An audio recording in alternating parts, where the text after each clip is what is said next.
Hello అందరికీ. అందరూ ఎలా ఉన్నారు? నేనైతే చాలా బాగున్నానండి. లాస్ట్ వీడియోలో నేను మీకు చెప్పాను కదా! మామిడి పండుతో ఒక రెసిపీ చేశానని. ఈరోజు చూపిస్తాను ఆ రెసిపీ నేమ్ ఏంటి? ఎలా చేసుకున్నాను? ఇంగ్రీడియెంట్స్ ఏమేమి వాడానని. స్కిప్ చేయకుండా లాస్ట్ వరకు ఈ వీడియో చూసి మీకు ఎలా అనిపించిందో నాకైతే కామెంట్ చేయండి. అండ్ లైక్ కూడా చేయండి. ఇంతకీ ఏంటి రెసిపీ నేమ్ అని అనుకుంటున్నారా? చెప్పేస్తున్నాను సస్పెన్స్.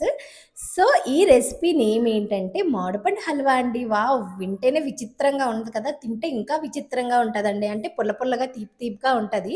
చాలా బావుంటది. మీరు కూడా ట్రై చేసుకోండి. అండ్ ఇప్పుడైతే చిన్న చిన్న పీసెస్‌గా అయితే మామిడిపండు కట్ చేసుకోవాలనమాట. కట్ చేసుకున్న తర్వాత గ్రైండ్ చేసుకోవాలి స్మూత్‌గా. గ్రైండ్ చేసుకొని కొంచెం పక్కన పెట్టుకోండి ఒక 10 మినిట్స్. దాని తర్వాత బాండీ పెట్టుకొని ఒక టేబుల్ స్పూన్ దాకా నెయ్యి వేసుకొని ఉప్మా నూక వేసుకోవాలనమాట. వేసుకొని గోల్డెన్ బ్రౌన్ వచ్చే వరకు వేగించుకొని ఒక ప్లేట్‌లోకి తీసుకోండి. దాని తర్వాత అదే బాండీలో ఒక గ్లాస్ దాకా మిల్క్ వేసుకున్న తర్వాత ఏదైతే మనం గ్రైండ్ చేసి పెట్టుకున్నామో మ్యాంగో ప్యూరీ అది వేసుకున్న తర్వాత స్లో ఫ్లేమ్‌లో కొంచెం కొంచెంగా బాగా కలుపుకోవాలనమాట ఉండలు లేకుండా. దీని తర్వాత తగినంత షుగర్ వేసుకోండి. దాని తర్వాత ఏదైతే మనం ఫ్రై చేసి పెట్టుకున్నామో ఉప్మా నూక అది కొంచెం కొంచెంగా వేసుకొని కలుపుకోవాలనమాట. లేపోతే ఉండలు చుట్టేస్తది. దాని తర్వాత మనం అయిపోయిన తర్వాత స్టవ్ ఆఫ్ చేసుకొని 1 టేబుల్ స్పూన్ దాకా నెయ్యి వేసుకోండి.